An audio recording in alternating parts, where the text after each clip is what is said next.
It's been a little while. I'll introduce you to the baby in just a minute, but first I wanted to say hello. It's honestly comical how much time I had when Zion was born, because newborns just sleep a lot and they hang out a lot, to do things like make a video and other assorted things. But now with Zion and the new baby, life is crazy. So I took some time off, but I'm here to tell you about the baby, to introduce you to the baby, and to get back to making videos for YouTube. For those of you who are on Instagram, you've seen the baby, you know the baby's name, the whole enchilada, but I wanted to share about some things with you. I don't know what you want to know about, but I'm going to share some things with you.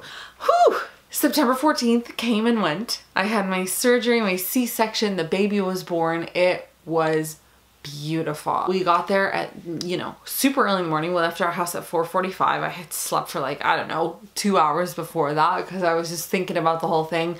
And then the baby was born. He was born at 8:02 that Monday morning. It was a totally different experience having a C-section planned than last time. Last time I had already gotten my epidural and they just wheel you into the operating room and you're super tired. This time I was super tired, but you have to get on the operating table yourself. At least in my situation I did, which was so crazy. You have to just walk in there, walk onto the table. I mean, it was just nuts. The most beautiful part of the whole C-section experience this time was that after the baby was born, they weigh him and they put a diaper on him and they dress him all up and everything like that in towels and things. They don't like put an outfit on him. They put all these warm towels on him and they brought him over to me to put him on my chest while they sewed me up and things like that. And she held this little baby on my chest for like, I don't know, 10 or 15 minutes. It was so special. So special. Because as a woman who has C-sections, it's hard because, you know, you see those pictures of moms who the baby comes right out and you get to have the baby on your chest, and that's not an experience that I get to have as a woman who has C-sections. So to have that moment with him, that lots of moments with him, was so special. So Daniel goes over and he helps cut the part of the cord that's still left. He's not allowed to cut the cord like as it is because it's part of the surgery. He gets to cut the rest of it off. So he goes over and does that and watches the baby while I'm just kind of laying there. And then he came back over, and so Daniel sat over my shoulder and we got to hold hands and just look at the baby as he laid on my chest, and it was sweet. The baby was born to the song From the Inside Out, which is one of my favorite worship songs ever. I love, love, love that song. As my doctor always asks, he says, is this a good song to be born to? And I said, yes, it is. That song has meant a lot to me for years, so I really, really loved that. So he was on my chest for a long time, which was so sweet. He has the perfect little nose. And then they wheeled me into, you know, the maternity ward where we stayed for a few days. I mean, we didn't have any visitors, but it was still really hectic. And the first day he had some breathing issues because he still had fluid in his lungs from the delivery. And the second day he was dealing with, what was the second day? He was dealing with possible jaundice. We were having to get his bilirubin levels down. And then the third day he was having spit up troubles and feeding troubles and all these different things. So we had to troubleshoot these things on each day, which made the hospital stay a little bit hectic, trying to take care of him and make sure he was doing okay and well enough for myself to go home and for him to go home. It was hard not having visitors. Like the first time with Zion, my whole family came. Everyone gets to hold the baby and love the baby and, you know, bring you food and bring, you know, whatever. But that didn't happen. So it was just this little bubble with Daniel and the baby and myself, which was super sacred and super beautiful in its own way. Would I've loved for people to be able to come? Yes. But it was just the three of us, and I just tried to soak in every single second of that because I knew when we got home it would be crazy, which it was. I had him on Monday morning and we got home on Wednesday evening. And Zion got to meet the baby. Some of you saw those pictures on Instagram and he was just over the moon. Oh my gosh. That was a great moment. That was really, really sweet having the two of them meet each other. I was like, oh my gosh, my two boys. I feel like I was just a freshman in high school yesterday, so watching my two sons meet each other was a trip. And then it was just a matter of recovering. C-section recovery was a little bit more challenging this time because the last time I had been exercising at the gym all the way up to like 39 weeks. So I was in really, really good shape. I was not in as good a shape this time. I've been active with Zion, but I was like literally using the squat machine at like 35 weeks with Zion. So I think my physical fitness and physical shape really helped in my recovery with Zion. And I haven't been that physically fit this time, so it made it a little bit slower. I could definitely tell the difference. And I just had to do a little bit more with Zion. I had people around to help, but it was a little bit more challenging in its own way. And then just all the emotions and the feelings that have come along with 2020. It's just been this process of being gentle with myself every day, taking one day at a time, just loving the baby, holding on to that sacred time because I see how fast it went with Zion. I was like, oh my gosh, every single day I just want to soak every little second in with him. So that's been really, really fun to just try and take as much time as I can.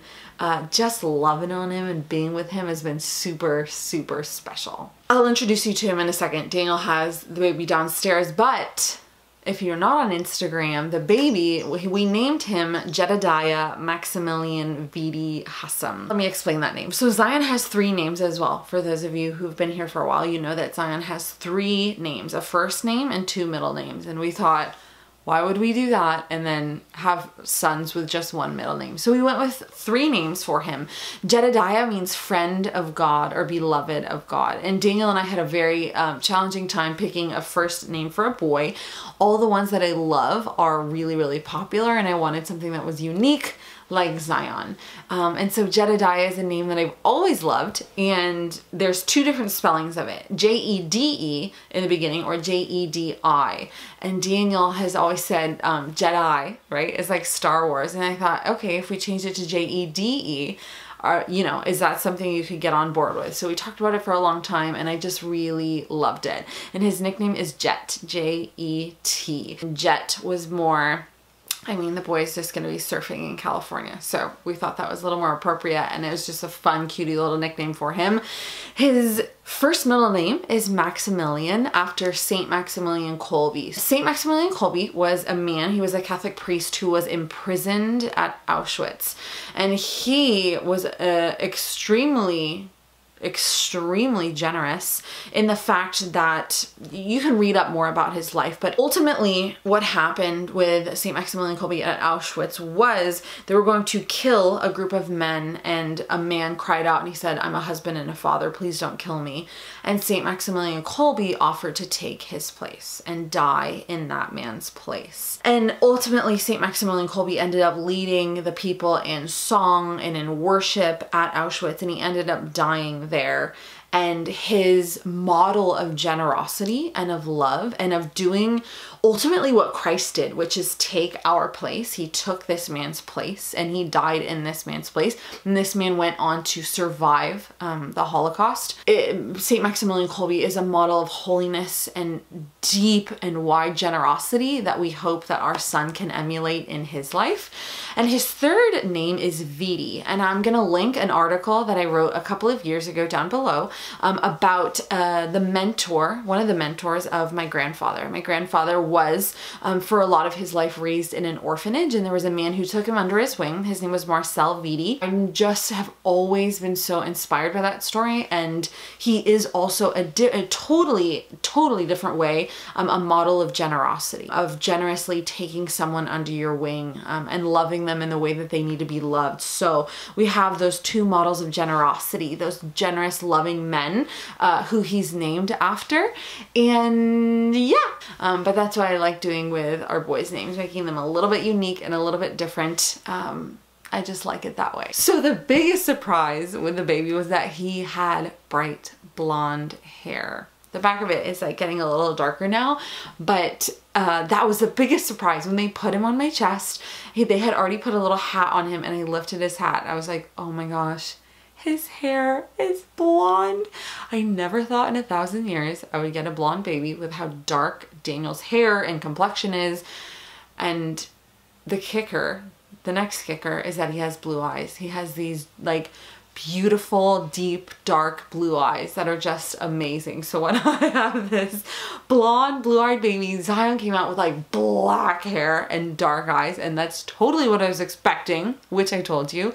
And this baby, I mean, I looked at him and was like, I cannot believe I have a son who has blonde hair and blue eyes, at least for now. It could definitely change. I just thought this would never be possible, but here I am with my blonde-haired, blue-eyed son. Let me introduce you to the baby. So here's the baby. He's a little bit sleepy. But yeah, you can see there his blonde hair right there. I know, Jet. He was 7 pounds 9 ounces when he was born, which is teeny tiny.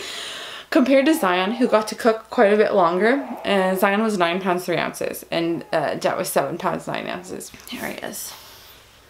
Say hi. He smells so delicious and divine. The smell of a newborn is like unbelievably magical. Yeah, yeah.